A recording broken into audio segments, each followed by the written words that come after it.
নমস্কার, আমি প্রিয়াঙ্কা। আমার চ্যানেলে সবাইকে স্বাগত জানাই। সকাল থেকে ঘুম থেকে উঠে দেখি মেঘ পুরো অন্ধকার হয়ে আছে, দেখছেন? তারপর এক কাপ চা নিয়ে বসে পড়লাম।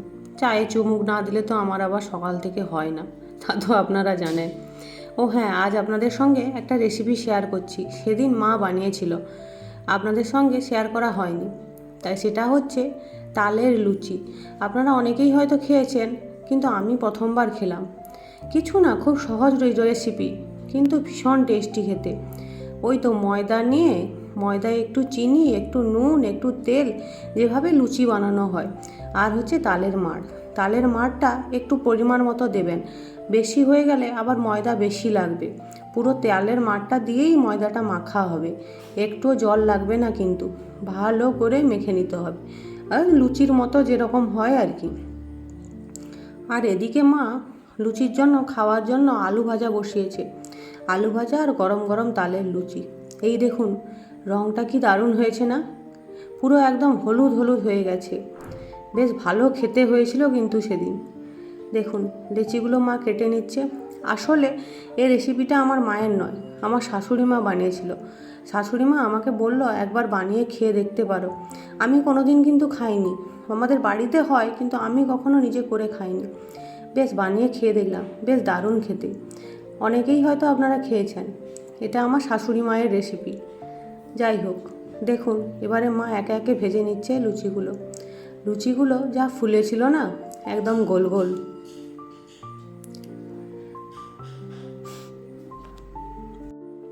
আলু ভাজা করেছিল বটে মা, কিন্তু আর আলু ভাজা লাগেনি। লুচিগুলো এতই টেস্টি হয়েছিল খেতে। আপনারা একবার কিন্তু বাড়িতে করবেন এই তালের সিজনে। তালের পিঠে তো অনেক খেলেন, কিন্তু একবার লুচি করে দেখতে পারেন, মন্দ হয় না কিন্তু খেতে। আর খুব কম সময়েও হয়ে যায়। লুচি করতে যেরকম সময় লাগে ওই রকমই। ব্যাস, আমি আর লোভ সামলাতে পারিনি, নিয়ে বসে পড়েছি সকলের আগে। একদম ফুলকো ফুলকো লুচি আর আলু ভাজা।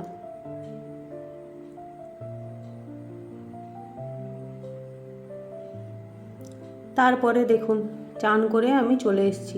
এবার প্রত্যেক দিনকার আমার যেরকম কাজ, চান করে এসে প্রথমে আমি একটু গীতাটা নিয়ে বসবো। গীতাটার 2-3টে শ্লোক পড়ব, তারপরে অন্য কাজ। এই গীতাটা নিয়ে আমি বসবো এখন।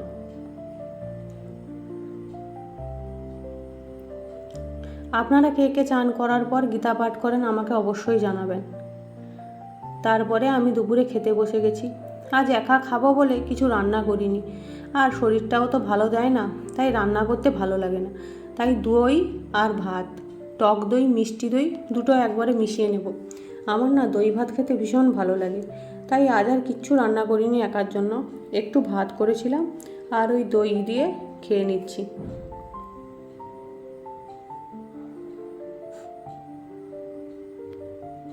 টক দইটা আমি রোজই খাই। এই প্রেগনেন্সিতে টক দইটা খাওয়া কিন্তু খুবই উপকারী। মিষ্টি দইটা মাঝে মধ্যে খাই, না খাওয়াই ভালো, তবু মাঝে মধ্যে তো খেতে ইচ্ছে করে বলুন। ভাত খাওয়ার পর 2-3 ঘন্টা রেস্ট নিয়েছিলাম। তারপর আজকে দুপুরে বৃষ্টি হয়নি, বাইরটা বেশ শুকনো ছিল, তাই ভাবলাম একটু হাঁটি। অনেক দিন হাঁটা হয়নি, বাইরে একটু পায়চারি দিচ্ছিলাম ওই জন্য। বেশিক্ষণ হাঁটতে পারি না, 2-10 মিনিট যতটুকু হয়। আপনাদের আজকে একটা জিনিস দেখাই চলুন। আমাদের পুজো করার জন্য আমরা তো ভাড়ায় থাকি, আপনারা জানেন। তাই আর তুলসী পাতা কোথায় পাবো বলুন? তাই বাড়ি থেকে তুলসী গাছ এনে, ছোট ছোট গাছ এনে এখানে টবে বসিয়েছি। এর পরিচর্যা আমার বরই করে, জল দেওয়া থেকে শুরু করে, সার দেওয়া থেকে শুরু করে। এই দেখুন, গাছগুলো বর্ষায় একদম যেন প্রাণ পেয়েছে। কি দারুণ হয়েছে দেখুন। এই গাছগুলো কিছুদিন আগে এইটুকুটুকু ছিল, কিন্তু কি বড় হয়ে গেছে। যাই হোক, হাঁটার পর আমার খিদে পেয়ে গেল। সন্ধেবেলা খেয়েছিলাম দই, দুধ আর কর্নফ্লেক্স। ভিডিওটি ভালো লাগলে অবশ্যই সাবস্ক্রাইব করবেন।